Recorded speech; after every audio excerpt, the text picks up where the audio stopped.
Bonsoir à tous et bienvenue dans le journal. Voici les titres de ce lundi.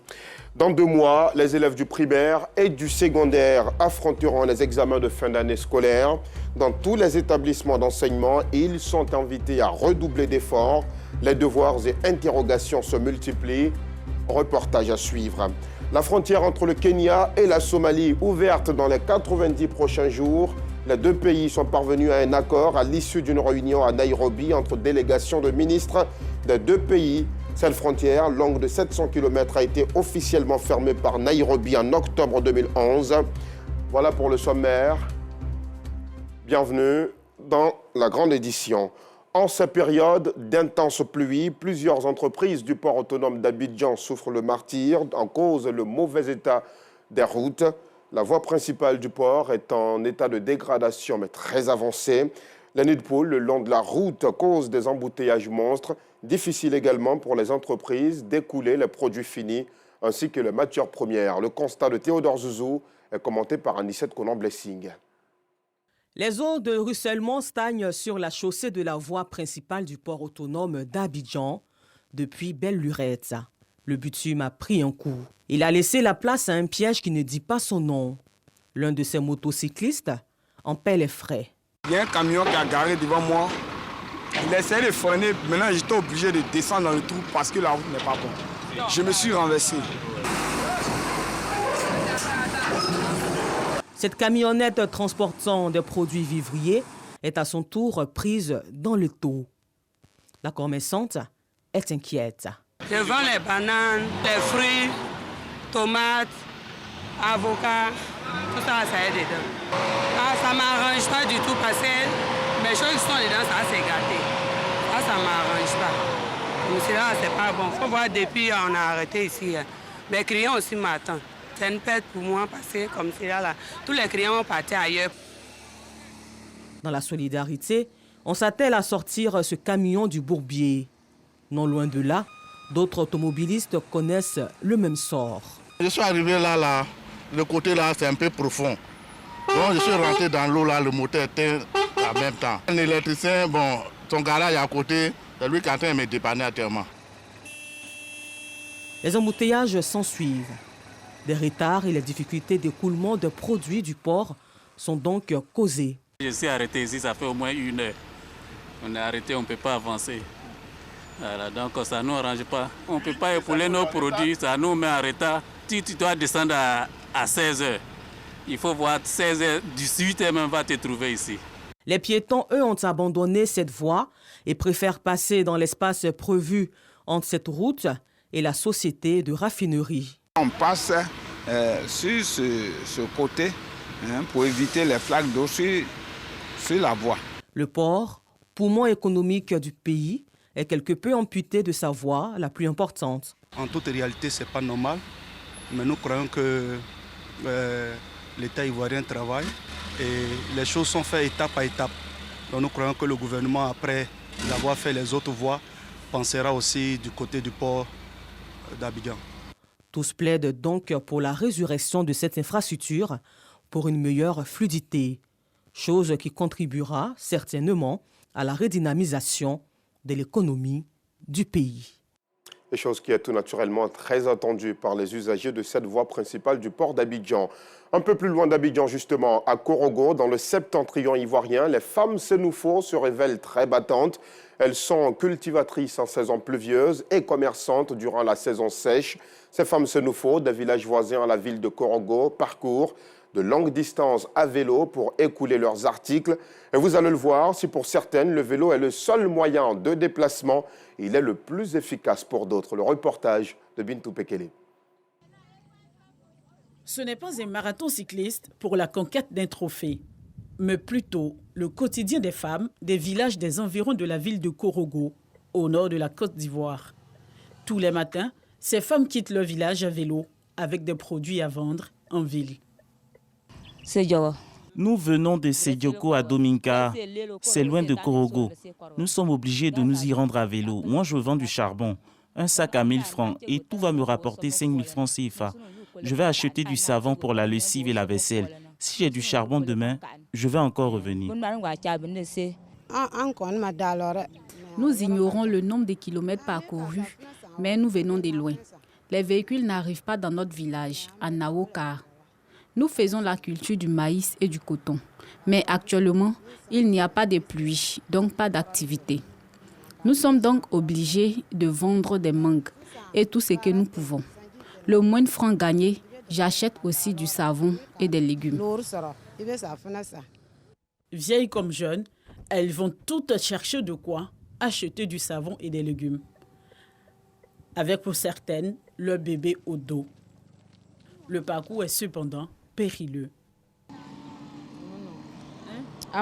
C'est pas facile. Avec l'enfant au dos, c'est encore plus difficile. J'ai 3 enfants et celui-ci prend le sien. Je suis obligée de me déplacer avec lui. Je vais vendre des mangues 3 à 50 francs CFA. D'ici 15 heures, je dois retourner à la maison. Et quand son bébé réclame son dû, Afou est obligé de marquer un arrêt. Elle veut téter. Ça me met en retard, mais je n'ai pas le choix. Aller vendre des mangues, du bois de chauffe ou du charbon n'est pas sans risque pour ces femmes. Sans protection aucune, parfois avec un système de frein défaillant, ces femmes Senufo sont exposées aux accidents. Et c'est le cas pour celle-ci. Tout allait bien pour elle il y a quelques secondes, avant que ce motocycliste ne lui mélange les pédales. Elle était devant moi, quoi. Comme c'était un peu encore de la nuit. Au moment que je la vois là, donc je suis déjà resté. Je suis déjà resté fagot là. Donc je ne pouvais pas faire autrement. Ma tête, j'ai mal. Je partais vendre le bois de chauffe. Ma tête. L'accident de cette consoeur impose une pause chez ces femmes qui se suivent à vélo. Tristesse et même des crises d'ulcères pour certaines à la vue de l'accident. Les blessés sont pris en charge par les services compétents.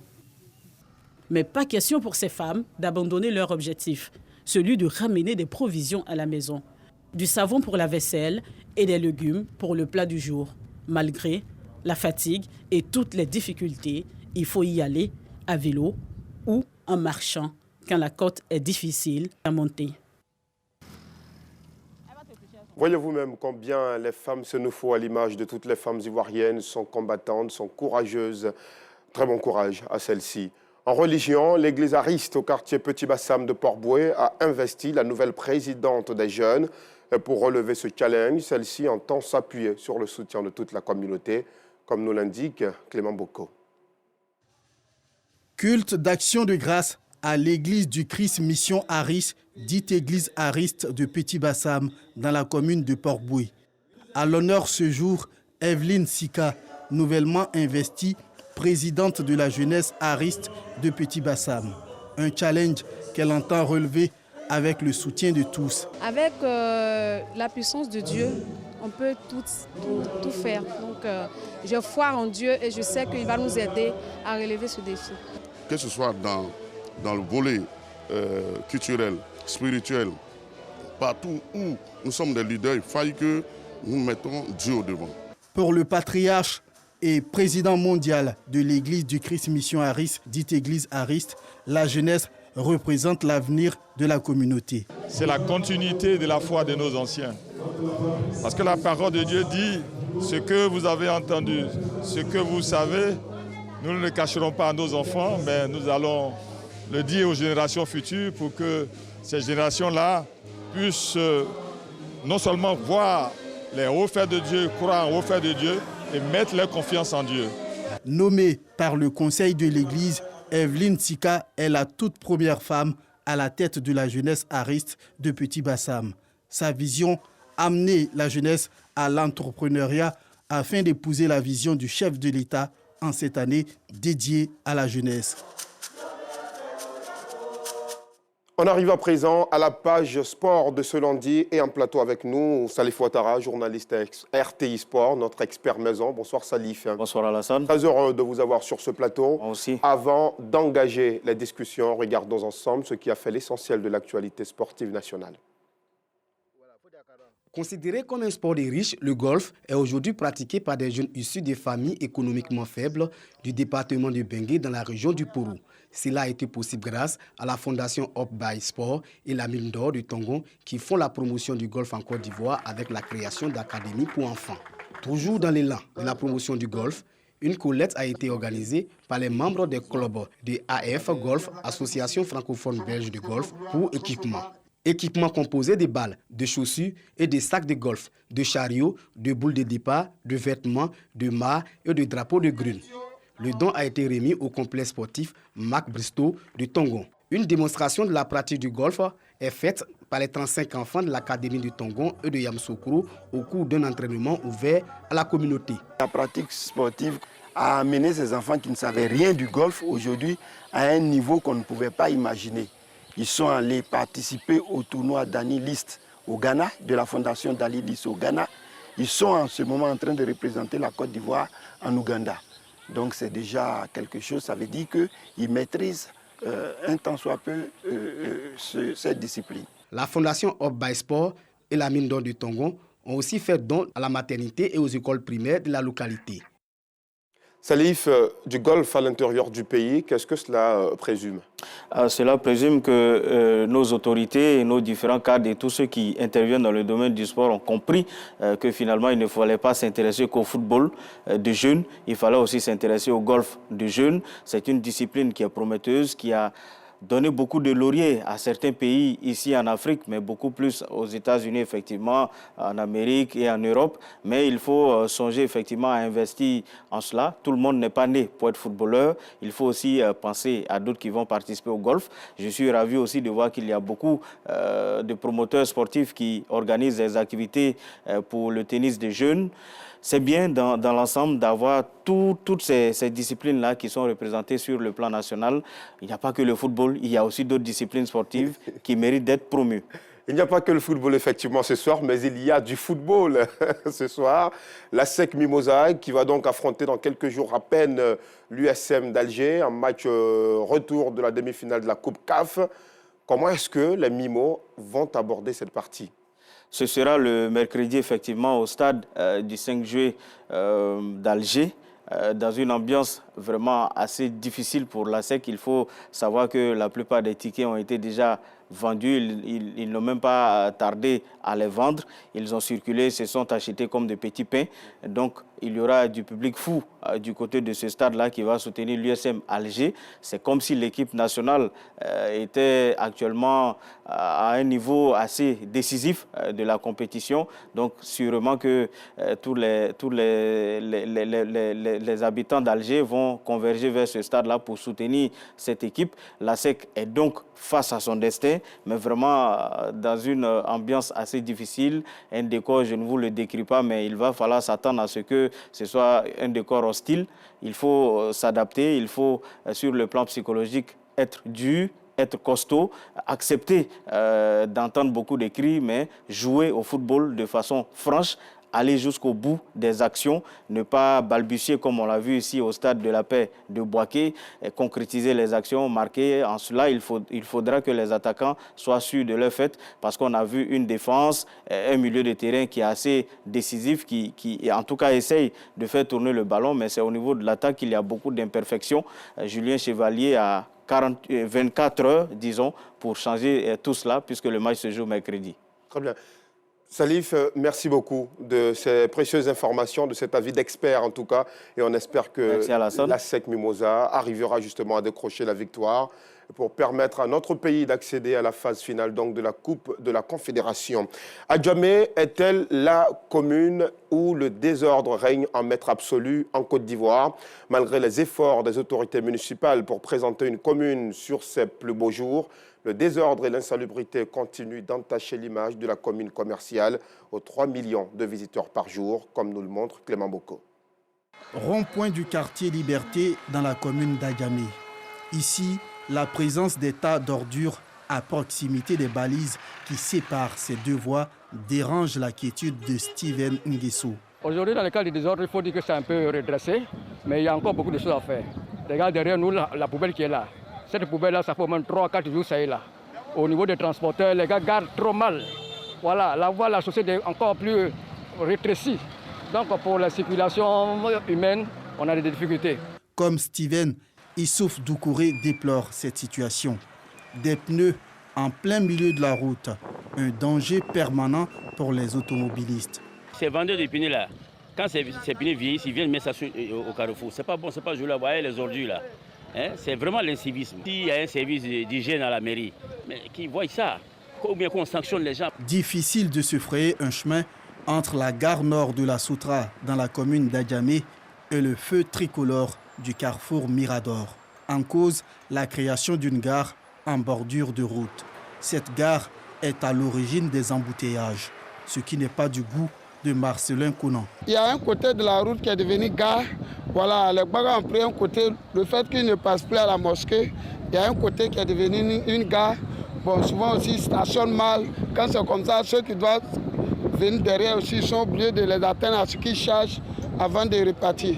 Bon, tout cela crée ce désordre-là aussi. Critiqué pour leur incivisme au volant, Aboubacar Bonaventure, chauffeur d'un minicar, se justifie. Nous, les chauffeurs de Gbaka, ne sommes pas totalement responsables du désordre à Djamé. À Djamé, d'abord, les chauffeurs de Gbaka et des véhicules de transport n'ont pas de gare.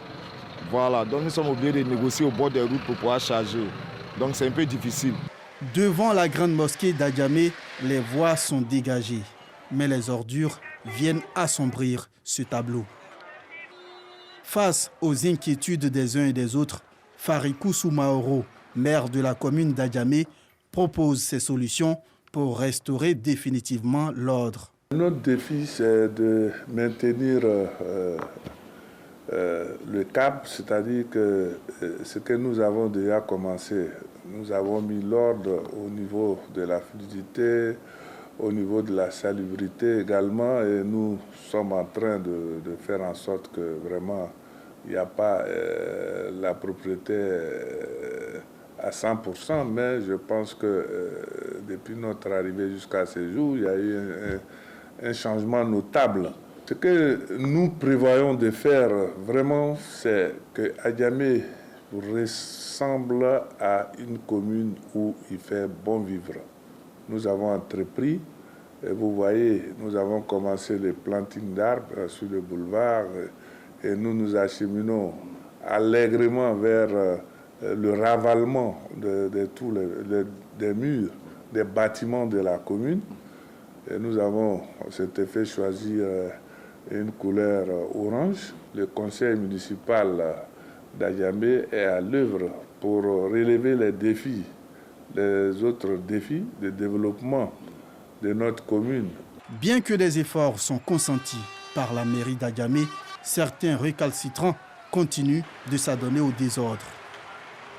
Nous vous le disions en titre, les examens de fin d'année scolaire approchent à grands pas et dans toutes les écoles du pays, l'on se prépare pour avoir les meilleurs taux de réussite. Dans certains établissements, les devoirs se multiplient tandis que d'autres mettent l'accent sur les corrections des examens blancs. Reportage. Les examens à grand tirage débutent en juin prochain. Ces dernières semaines, l'heure est aux révisions et à la dispensation des derniers cours. Au lycée classique d'Abidjan, élèves et enseignants se préparent. Je me sens assez confiant pour aller en classe supérieure parce que le troisième trimestre a été assez abordable. On a bien commencé le troisième trimestre avec les congés de Pâques. Donc les notes du début du troisième trimestre et du fin du troisième trimestre ont été assez bonnes. L'arrêt des notes du troisième trimestre est prévu pour ce vendredi 19 mai. D'où la propension des professeurs à finir les derniers programmes du troisième trimestre. Pour garder les standards d'excellence, le proviseur de cet établissement fait le tour des classes ce matin pour s'assurer de l'effectivité des cours et de la concentration des apprenants. Depuis plus d'un trimestre, nous avons tenu une grande réunion avec tous les professeurs, tous les personnels pour préparer nos enfants aux examens. Nous sommes un établissement dit d'établissement d'excellence. Tout le monde nous regarde et nos résultats sont attendus. Voilà. Donc chaque année, nous faisons tout pour avoir un peu plus que l'année N-1. Donc nous tenons une grande réunion où les élèves participent, les professeurs participent, le personnel d'éducation participe et les parents d'élèves aussi participent afin que nous puissions ensemble booster nos enfants. Autre commune, Yopougon. Au collège Saint-François II, dans la salle des profs, on débat des résultats des examens blancs. On devait avoir les résultats depuis le 12 mais ça a tardé un peu, on a 3 jours de retard. Aujourd'hui, nous le fait parce qu'il est bien que les enfants puissent savoir à quel niveau ils sont exactement. Voilà pourquoi nous affichons cela. Nous prenons tout notre temps, quel que soit ce que ça nous coûte, de mettre la note de chacun au tableau, pas pour les humilier, mais pour que chacun quand même puisse prendre conscience que quelque part là-bas, il y a du travail à faire encore. Pour eux, ces résultats devraient amener les élèves à redoubler d'efforts pour de meilleurs résultats aux examens. Les examens n'ont pas trop marché, mais on essaie de voir nos lacunes pour pouvoir nous améliorer afin d'affronter les examens nationaux. Beaucoup d'efforts sont fournis par apprenants et enseignants pour relever un défi après 9 mois de dur labeur. Ce défi, obtenir un fort taux de réussite à ces examens de fin d'année. Et pour finir, la frontière entre le Kenya et la Somalie ouverte dans les 90 prochains jours. Les 2 pays sont parvenus à un accord. Cette frontière longue de 700 km a été officiellement fermée en octobre 2011. On arrive au terme de ce journal. Merci de l'avoir suivi. En ces temps de pluie, sortez couverts et surtout roulez prudemment sur nos routes. Bonne soirée.